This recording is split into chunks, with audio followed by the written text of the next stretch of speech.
Hey guys, I'm Landon, and this is David, and we're Tappy Hoops. Today's video is a little bit different than what we've done before, but let us know down in the comments if you like it, and we'll be sure to do more like it.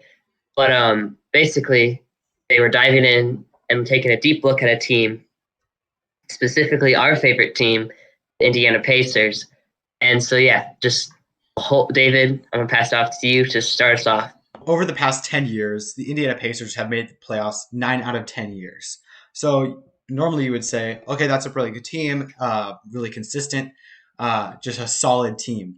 But I feel like you have to take a deep dive to see actually how much of a roller coaster our fan base has been in for those past 10 years. Uh, as you should know, the Indiana Pacers are a small town market, just a smaller market where we don't really get a lot of free agents. We build our teams out of draft and out of trades. So that's basically how we've been able to stay in due to good GMing. Uh, Our owner's poor, the oh very yeah, poorest in the league, yeah. We haven't paid the luxury tax since 2004, I think. So yeah, just we've done a and we're lot scared with of it. yeah. Yeah, we've We're done a very scared lot. of the luxury tax. Yeah. So, but we've done a lot with like very like the bare minimum. We've done a lot as the Pacers, but we've had a lot of unfortunate circumstances that kept us from going to the top, and that's what we're going to be talking about today. So, in So 2013 yeah, and 20, ultimately, what we're trying to say is the Indiana Pacers are cursed. We're absolutely cursed. And so yeah, start us Mhm. off with the Yeah, so in 2013 and 2014, we were a very solid team led by Paul George. We had a solid core of Roy Hibbert, George Hill, Lance Stevenson, David West. Like we had a very solid core. That could probably we were close to taking down the Heat twice. Uh, but one reason why we didn't in 2014 was because of a few trade deadline trades that kind of ruined our chemistry. You can see that in a secret base video. I don't know where it is, but we'll link that to this video. well, yeah.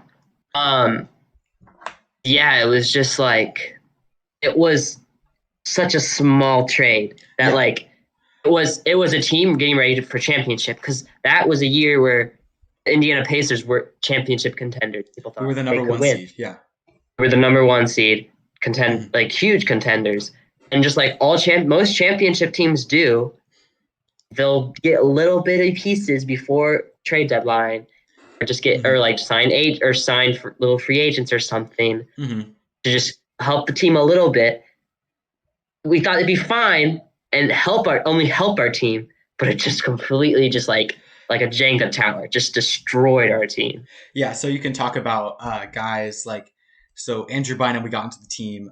He kind of Roy Hibbert kind of saw that as a threat, someone to replace him, a guy that had been an All Star previously. So that kind of had lowered Hibbert's morale with Bynum joining the team. And then you also talk about Evan Turner, which seemed to be very just like not anything. He wasn't going to play much. He was just going to be like that solid 9/10 man on the team just to boost our depth. But he didn't really fit well with the team going into playoff time and at the end of the regular season. But after that season, Did we lose to LeBron? I imagine. oh, we lost to LeBron. Yeah. So 2013 we brought LeBron to 7, I think, and then 2014 we brought him to 6. So Yeah, like we have had really like we've never beaten LeBron, but we've gotten super close a lot of times.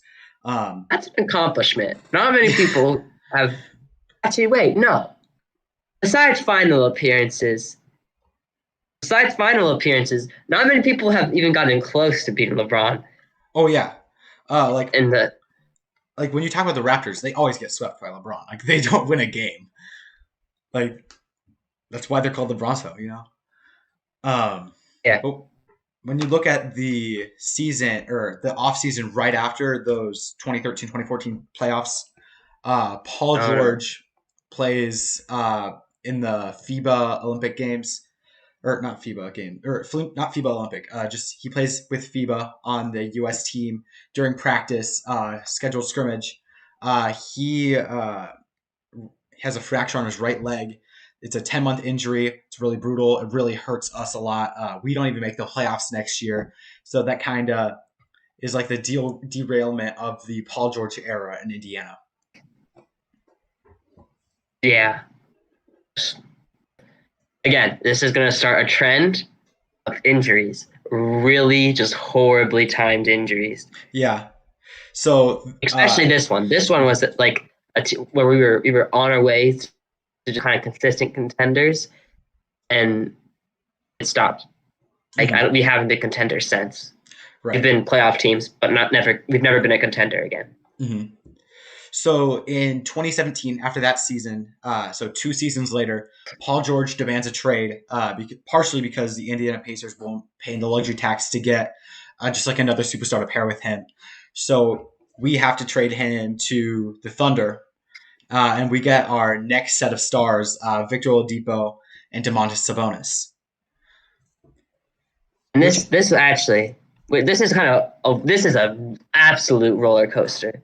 Oh yeah, because we get the trade, and at first it looks like we didn't get anything. It looks like it was a horrible trade, and we just got completely just ripped off for our superstar. Right. And then, but the next season, Victor Oladipo takes off. He was most improved. He's an all-star, and he was the second best shooting guard in the league, probably under James Harden. Second best? I would say. I'd say there's a few. Definitely. Klay Thompson in that era, though. Yeah, maybe. Yeah, but he was a solid all-star. He was very, very good for our team. He was a good leader. He was very clutch. Top 5 shooting guard. Yeah, no doubt. Top 5 shooting guard. Yeah, I could say that. And then Sabonis was coming into the zone as a 6-man at that time. He wasn't starting, but he was playing well with those 6-man minutes. But then the next season, I actually went to this game. Victor Oladipo ruptured his quad, missed 12 months. Such a horrible injury too. The thing is, we won the game, and I thought, he'd be back in a month or two, and he didn't. He was not there. It was the rest of the season. We got swept by the Celtics in that playoffs. That's going to start a trend of getting swept in the playoffs, losing in the first round. We can't do anything in the playoffs, partially because we don't have our superstar. We were able to stay afloat to that 4th, 5th seed, but we just couldn't do anything after that. Wait, we've only been swept twice, right? Since then? But Paul George era, at the end of that, we got swept by the Cavaliers twice. Oh, yeah, but then we took LeBron. Oh wait, that was starting. Oh wait, because the first year we had Oladipo, we took LeBron pretty far. Oh yeah, we took him to 7 games. Did we take? We took him to 7. That's my favorite. Exactly remember. That's one of my favorite series ever to watch, just because. But don't say that you're starting a trend. It's only happened 2 years consecutively, because it's going to happen. If we make the playoffs, it's going to happen this year too. Hey, no. We're not going to get swept this season. I hope. With the injuries that we have, we aren't gonna win a game. Okay. But so yeah, Victor Oladipo goes down. We get swept, Celtics, and then next season he comes back, and I mean it all looks good. But then Sabonis gets injured. We have a very promising team. Yeah, it's like our team now basically. Without Oladipo. Obviously. But, so yeah. And Oladipo comes back. He's there for like a few months. He's looking good. He's starting the very game before the lockdown, which I went to. He scored like 20-something and just hit clutch shots, like the most clutch shots I've ever seen in an NBA game live. I mean, I haven't been to that many, but still, just amazing. Absolutely amazing. Mm-hmm. And then COVID happens. And we don't have Sabonis. The whole league shuts down. And then Sabonis, I don't even know how Sabonis got injured, which just shows how cursed we are. He injured his foot in March. I know, but that just shows how cursed we are. Like, was it even in an NBA game? I think so. I saw him play in March, right before the shutdown. I don't think it was in an NBA game. I'm not sure. He could have gotten injured during quarantine. I don't know. Let's just say it wasn't an NBA game because that helps the storyline. So Sabonis gets injured, not in an NBA game, which is absolutely just crazy and shows that we're cursed. And then he's not there for the bubble, even though he's kind of healthy for when the playoffs start. But we're just like, nah. And then TJ Warren pops off in the bubble, and we're like, hey, he looks pretty good. He's scoring like 53 points. He's scoring like 40 points with Anthony Davis guarding him. And like I kind of fell for the trick of like, wow, we might actually be able to make like a dent in this playoffs. We got swept by the Heat. It's kind of like that Jeremy Lin thing where he had 10 games of scoring like 30 points per game and then completely dropped off after that. And then we fired our coach. But that doesn't really have anything to do with it. But we fired our coach because we got swept. And then yeah, you go. Well, the thing is, when we fire our coaches, we don't really, this is the first time we've actually gone outside our system to actually get a coach. Like Nate McMillan was Vogel's backup. Vogel was a backup before. Like we haven't been able to spend on big name coaches just because we don't have the money. So we have solid coaching. Like Nate McMillan was always like in the contention for coach of the year. But he just couldn't take us to that next step, partially because we didn't have the talent to go to the next step. But yeah, when you talk about, I like Nate Bjorkgren. I don't even know how to say it really. Like we have a faster Bjorkgren, yeah. Bjorkgren. I have mixed feelings about him. We're definitely much worse on defense, but like we have a better pace, we have a better offense. We beat the Thunder by 57. Yeah, I mean, that's not saying much, but still, I mean, it's not like we had a lot because we're again, I mean, we're about to hit this. But yeah, so that brings us to the 2020-2021 season. That everybody loves. Everything's normal. Everything's like it should be, except it's not. It's really bad, and everyone hates this season a lot, including Pacers fans, because we start off the season with actually... We were really good to start the season. We started off very well. A completely healthy starting roster. We were like the 3 seed for a while, I think. We were looking like we were the 1 seed for like 1 game, like 2 games. Like we were looking like we might stay in like the 3 or 4 seed, like for the season. Like if you look at our season predictions, I had us at the 4 seed. Yeah, and then we. What's the first thing that happened? TJ Warren's just like, hey, I'm gonna get surgery. Which I mean, yeah, I love TJ Warren, and I hope he gets better soon and like recovers. And I'm glad that he got the surgery if he needs it. But like, come on, like this is the season. This is the season to do it if you're gonna do it, though. Like, yeah, I mean, he didn't know that we were gonna have other injuries, but we did. Yeah, and so then after him. We had to trade Oladipo. Yeah.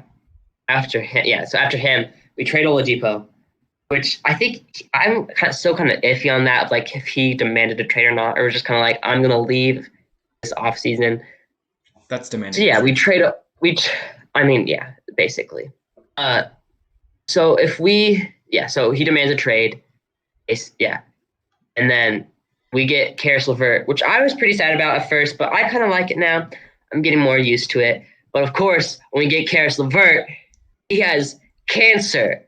Like, and again, all the love to Caris LeVert, and he's recovered now. So I don't need to say like hope you get better, but like, and like I hope that nothing like that ever happens to you again. But like, what the heck? Like that just shows we're cursed. Like, yeah. Cancer. Like, cancer is a horrible thing, and like I hate it, obviously. But like, what? Where did that come from? I mean, like, why? Like, we trade for a guy and he just has cancer, like, and we saved his life. I'm glad for that trade because it saved a human life. But what? Like he even said it himself. So yeah, he loves that he got traded because it saved his life, and I'm glad that it saved a human life. I'm glad for the trade, even like player wise, because we were going to lose Oladipo anyways. I like Caris LeVert and what he can do. But yeah, what? And then Miles Turner. Miles Turner's been in and out this season with like hand injuries and stuff. And when he's gone, our team's very bad because we just have no defense without him. Mm-hmm. I mean, I And think that's pretty much. No, Sabonis. Sabonis is no. Yeah, Sabonis is hurt Sabonis this is year. hurt. Yeah, not right now, but Yeah, he was Sabonis is hurt hurt. for probably like five to 10 games this season. Like we've just Yeah, had a lot of like knick-knack injuries where we can't have like a cohesive starting lineup. I think that's like that for most teams, but like we've been hit like extra hard. Where there was a time where we had a starting lineup of Malcolm Brogdon, Edmund Sumner, Levert, O'Shea Brissett, and Jakar Sampson. Like I love how yeah, O'Shea Brissett's been playing. Like he's going to be a good bench player for our team, but like there's no way he should be starting. yeah. Definitely. Yeah, Like, I'm just looking at it because I just found that. mhm. Um, yeah, yeah. Because like I feel like most of our games this season are two to three, only 2 to 3 of like our normal starters have started, Right. which shouldn't happen. And like a lot of teams have been like really hurt like that this year, but still, it just uh, Yeah. Once and it. we're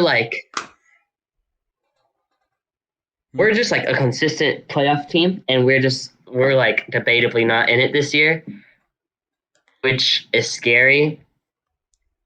Yeah. Um, yeah, Like. I mean, we were like we dropped from like I think the 3 to like 9 seed in like in one game. We lost one game, and then we went to the 9 seed, and we stayed like around there. That we haven't gone like up one or up more than one or up or down one or two spaces since then. Yeah. And you could say like one counter argument, like an obvious counter argument is like it's a condensed season. Everybody's getting injured. Like you talk about Jamal Murray, Donovan Mitchell got injured, LeBron got injured, AD got injured. You have a lot of players that got injured. KD, Kyrie, uh, just like a lot of players where teams aren't playing how we expect them to play. That's why I like the playing game this season, where more teams can have a chance to make the playoffs if they've had injuries and stuff. Uh, Yeah. but like you could say that a lot about a lot of teams, and you could say just injuries. They're going to happen no matter what, and it just kind of happened that they were on your team. Uh, and then us being a small market team is something that you chose. I don't know. I feel like there's a lot of ways to counter all of this stuff, but I feel like that still doesn't like invalidate that we have struggled a lot, even though it looks like we've been like a really good team on the outside. We've struggled a lot, like on the inside. Like our fan base has struggled a lot. Yeah, and it's hard to like go. It's hard to become a. It's hard when you're such a consistent playoff team because you're getting like five, like four, like six, like 7, 6, 5 seeds, Yeah, which means you're not getting good stuff in the draft, really. right. It's like a lot of teams have been like that, where they were just like stuck in mediocrity, and then they had nothing to show Yeah, for it. Like the Grit and Grind Grizzlies, the Lob City Clippers. yeah. I don't know, I feel like but Lob City Clippers were. Did they have injuries or like?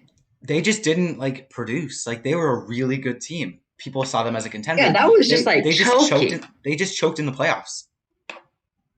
Yeah, like I'm not gonna say like the Clippers now. If like the Clippers now keep Kawhi or possibly like, or even if the Clippers now don't keep Kawhi. I feel like the Clippers are a bad analogy because they're in a big market too. So like when you're talking about small market teams, you have like Memphis, you have teams like I don't even know, Yeah, like but that's what I'm Denver, trying to say is that like like Denver the and Utah.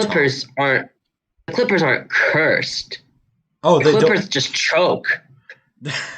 Yeah, a lot of people would disagree with you on that though. Like they've been a really bad team, and when they've had when they've had times where they could win a championship, like in the '70s, McAdoo, or now with Kawhi or Lob City Clippers, they just didn't convert. So that could be something where you could say you're cursed too, or you can blame Steve Ballmer, the owner, or you can blame the GM, or you can blame the coach. You can blame a lot of different people, and I feel like you could do the same thing with the Indiana Pacers.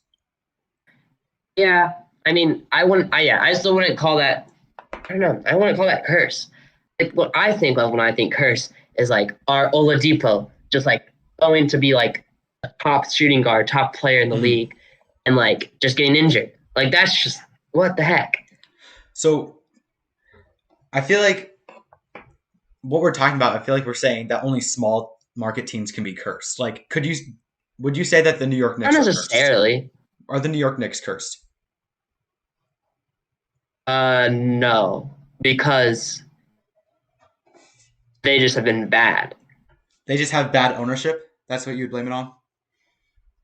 Well, I'm just saying, like, I think of it as curse of like when stuff's starting to look good and then it goes bad, and it's starting to look Okay, good and then it goes bad. so like maybe saying Whereas, like, like let's say like the Knicks like draft. Let's say the Knicks. This is a bad comparison because the Knicks aren't going to get him. But let's say the Knicks got Cade Cunningham, and Cade Cunningham was like starting to like get to like that all-star level of just like he's starting to like really produce for that team, and like that mhm, team's looking to be like contender level, right? and then he got injured. That would be cursed. Okay, so just like injuries when you're on the rise and you never actually get to see that Yeah, full potential of a team. yeah, exactly. Okay, because I feel like that's kind of hard to define. So like when we have to say that, like you have to see which teams are and which teams aren't. Uh, and I feel like the Pacers aren't a Yeah, team that people would think of when they think of a team that's cursed. Like you'd think of like the Timberwolves or something like, or you think of Memphis, or I don't know. I feel like that would just be a hard way to define it. It would just be hard to define it at all, anyway. yeah. Hmm. I was just thinking of how a Memphis game I feel like would just be so fun to go to. Wait, why? Like live. Like I don't know. I don't know. You just said Memphis and it just made me think that going to like a Memphis game in person would be so cool. Wait, why? I don't get it though. I don't know. I just feel like Jamal would be fun. It's just a young, fun team. Jamal? Who's Jamal? Ja. I meant to say Ja. Like, You know, Jamal Morant. yeah. But like, yeah, like a lot of these younger teams would definitely be fun to see in person, like New Orleans, Memphis, the Knicks. Just Yeah. like the energetic younger teams would be fun to watch for sure. Yeah. Okay. We're just kind of rambling on now, but yeah. We So totally yeah. are. Thank you guys. Thank you guys for watching. Yeah, we're just kind of yeah, we're rambling on. Yeah, so today's video is a little different than what we've done like previously. Kind of, yeah. If you like this, kind of like deep dive into a team or like kind of like More of a I don't ramble style know, like video. yeah, ramble, kind of just yeah, just leave a like so that we know that people would want to see that type of stuff again. Um, yeah, so make sure to like, comment, subscribe. Uh, hopefully we're gonna be in person next week. Um, yeah, because I am waiting on test results for a certain disease at this moment. Not disease, but I mean, it is technically a disease. But It's COVID. uh, We've said it already. It's fine. yeah, I have said it. COVID. I'm waiting for a COVID test. But hopefully, I don't have it. And then we can, I mean, even if I do have it, we can probably be together by next week. But yeah, we've got some good video plans ready. And so, yeah, just like be on the lookout every Saturday. And yeah, that's it. Thank you guys for watching, and we'll see you next Saturday. Peace. Peace.